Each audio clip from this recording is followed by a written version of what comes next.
Hi, this is Kareen Saunders with Outer Banks Insider. Welcome to our second episode of Down the Road, where we interview community members who live down the road from you. This show is sponsored by CMG Home Loans in Kill Devil Hills, North Carolina. We're here today with Marsha R Johnson, a Kill Devil Hills resident who recently spent about 4 months working in Western North Carolina helping with hurricane relief. Hi, Marsha. Hi there. Thanks for coming on today. Well, thanks for having me. So you grew up in Virginia. Give us a short history of your background.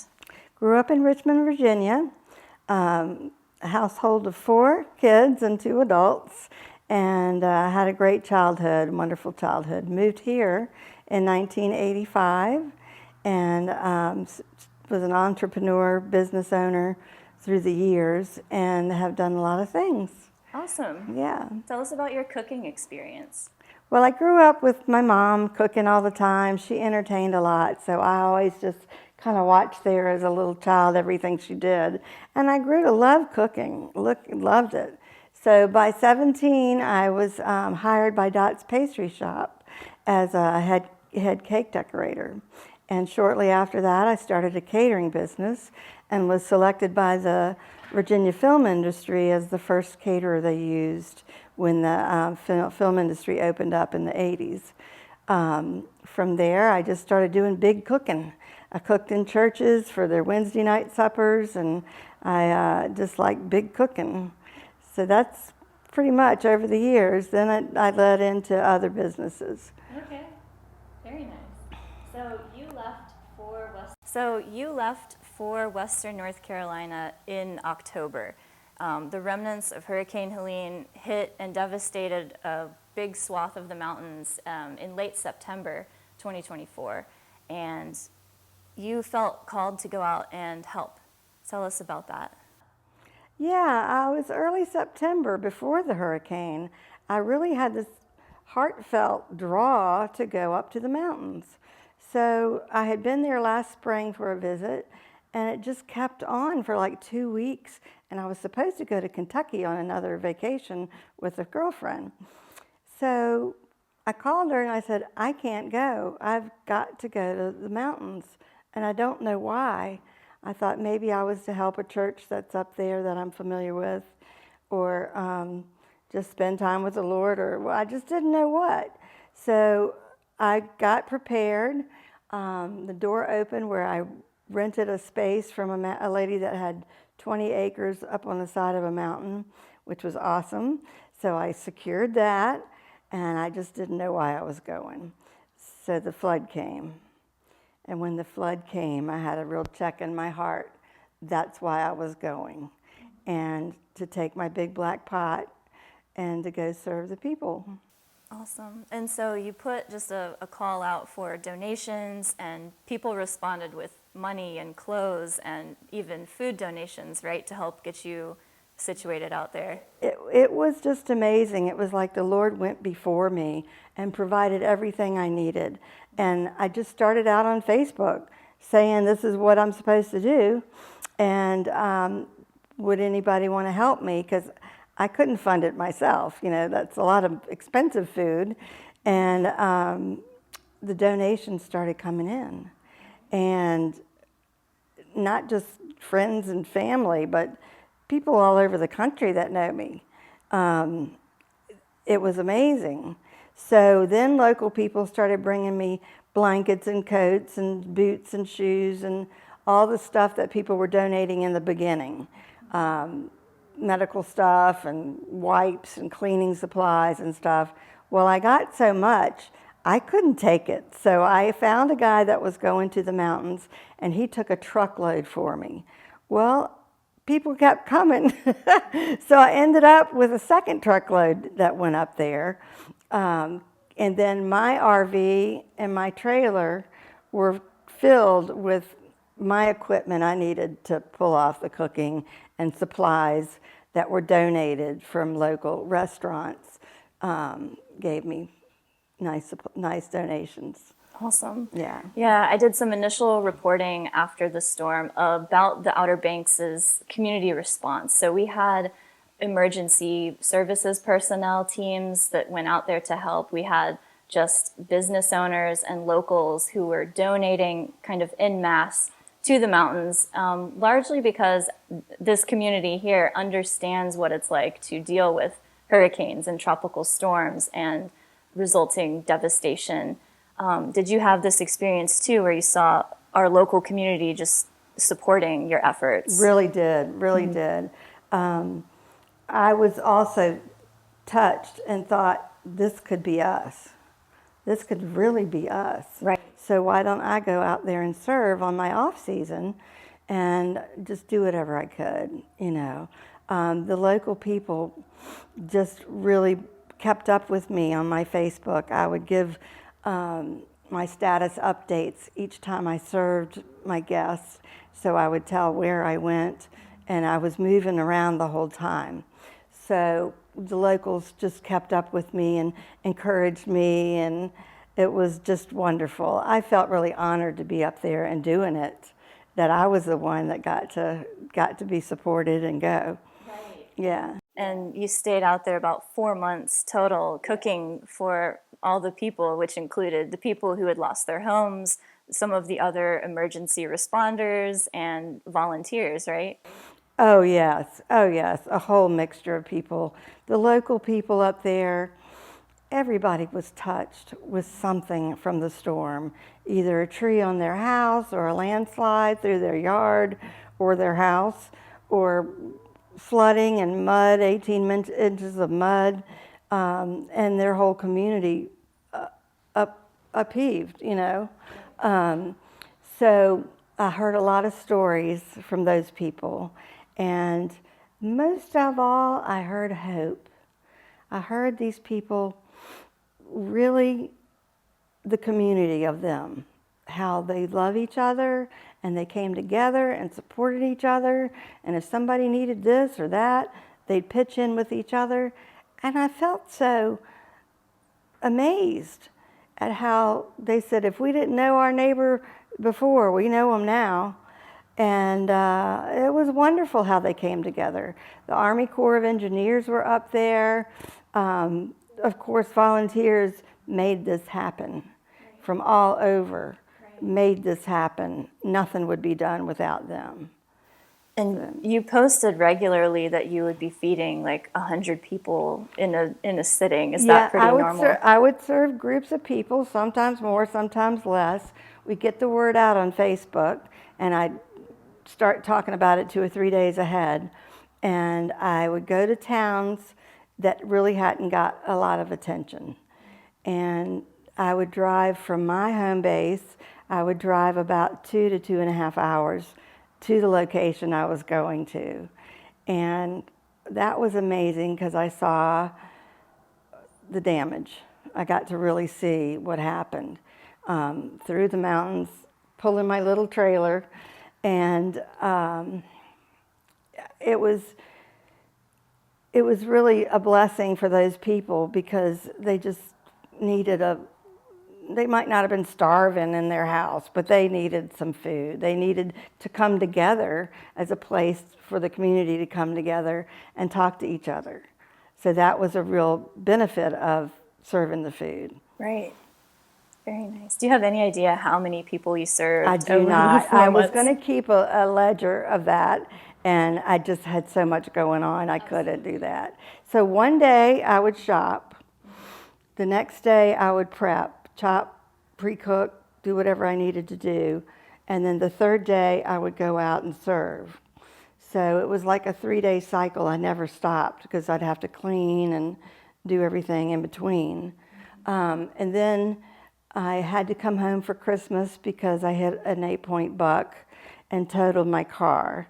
So I had to come home, it happened to be Christmas, and buy a new car. And when I came back, I did it twice a week. And every time I did this, I changed locations. So I do 2 at one location, and then 2 at the next, and move on to different towns. So they'd all get a little touch. Yeah, and you often cooked chili, Brunswick stew, kind of hearty soups, right? Yes, I switched around. The Brunswick stew is very, very labor intensive, and I thought maybe they'd had a lot of that because other services I could read on Facebook, that was their go-to thing as well. So I was serving chili and hot beef barley soup, and I did sausage gravy and biscuits, and I did 15 bean soup. And amazingly, on the first week I was there, I had some troubles with my trailer, and it came off my car going down the mountain and was jagging around. So I needed a new hitch. And the guy came over from Facebook and gave me a new hitch and put it on and said, my wife likes to bake, and she was there. And she said, I'll do any baking for you want. I couldn't do it. My RV oven was this big.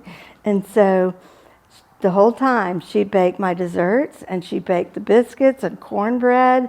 So they got more of a well-balanced meal other than just the pot of stew. And I always had fresh vegetables for them. They loved fresh vegetables or salad. Right.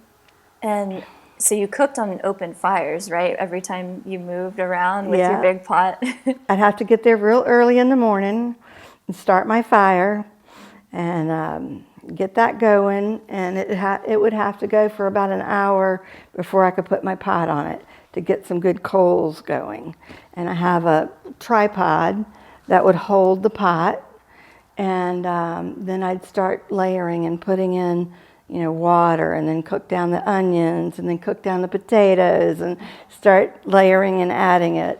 Like the chili, I would already have the beans soaked and pre-cooked before I would start that. Some things I pre-cooked. So it went really well. I just loved it. And that old pot, it really did good. Everybody loved it, and I'd get comments like, oh, that's my granddaddy would make food in those pots. My grandma and grandpa would cook meals in those pots. So it was kind of nostalgic for people. Kind of sparked their own memories. Yes. Cooking like that. Yeah, they needed some good memories. What was the biggest challenge that you faced? Oh, boy. Well, first of all, we were trying to round up venison from the community. So this man that did my hitch also ground my venison. And so we were getting people to just donate it left and right. So I ended up having enough venison that I really didn't have to buy any beef, very little beef. And I learned how to cook with venison and season it and stuff. So that was good, rounding that up. Other challenges were like power to my RV and the water hose freezing, and I didn't have water for a week at a time. And those kind of compounded stuff, my trailer jumping off the car. And but always somebody would come through to help me sort this stuff out. And it was, and in the beginning it was a challenge finding where to go, which town needed me most. And then some brilliant person came up with an idea of putting on Facebook where people needed service. So I could find those places to go. Nice. And you wrote February 8th on your Facebook that Pensacola, you thought that was the worst visible damage that you had seen anywhere. Tell us about what you saw in Pensacola, North Carolina. Right. I don't know if it was because it was a very low land, but the river wiped out a very wide section, I guess because it was low. And the church that I was parked at, the whole half of the church back of it was just washed away and gone. There was rocks and rubble just piled up and debris, and you could tell all the way down the river. Now you've got to understand that this just wasn't one town here and there. It was on and on and on and on and on. For miles, towns were ripped apart. And so this just happened to be, it just stood out to me as ripped up more than others I'd seen. Yeah. And I had heard that it was bad. Yeah, and you told stories also of people sharing their experiences losing their homes or finding bodies. Tell us about some of the hardships that you heard. Yeah, they suffered. You know, they didn't have the heat, and one day I had someone donate some weighted blankets and shipped them to me, and got really cold, and somebody on Facebook said they could use some.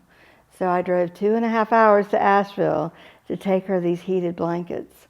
Well, she wasn't a flood victim, but she was affected by it because she had no work. You know, so she didn't have any propane gas. I went and got her tanks filled. I brought her biscuits when I got there for breakfast. I left her a case of apples and just kind of set her up a little bit. And those weighted blankets, they were just thrilled because they'd been heating the house with electric oven. And she said, and it's starting to pop and crackle. I said, I think you better turn that off. So other people still didn't have power when I left. In February? Yeah. Earlier this month? Yeah. Yeah. Still to now. Wow. Just didn't have power. The first month or two when the masses didn't have power, some towns were serving like 1,700 meals a day to just volunteers pitching up and do it on gas grills and whatever. So, yeah. Wow.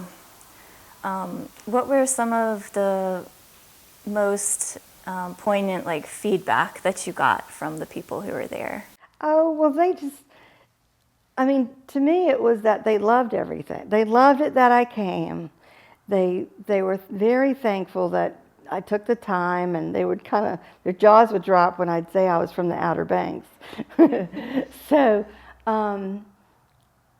it was just, they really appreciated what was being done for them. Mm-hmm. And so I have to give credit to those that sponsored me, that they really appreciated what we've done for them. Yeah. It wasn't just me. Yeah. You know.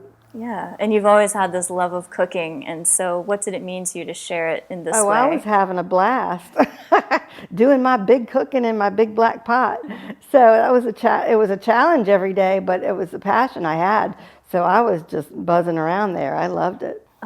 What else should people know just about this journey that you took? Well, it's just the beginning. These people need help. They still need volunteers. Just because the government said they're going to come in and do some more stuff for them doesn't mean it's doing everything. They're still really suffering. So if anybody has time to go out and just do minimal stuff, or to bang nails, or to take your bulldozer or whatever you might have, pickup truck, picking up debris. The rivers are just lined with cars and debris and pieces of houses and stuff, and they don't want their community to look like that. So that's what the Army Corps of Engineers was basically going to, those things. But, and just to cook for them, go up there and throw together a meal. So they really still need help. Well, yeah. Thank you for your 4 months of volunteering, and thank you for coming on today and sharing with us about your journey. I really appreciate it. It was something really special. Thank you. And for everyone out there, our subscribers get first access to our shows. To become a subscriber, go to www.outerbanksnews.org. And thank you. We'll see you next time.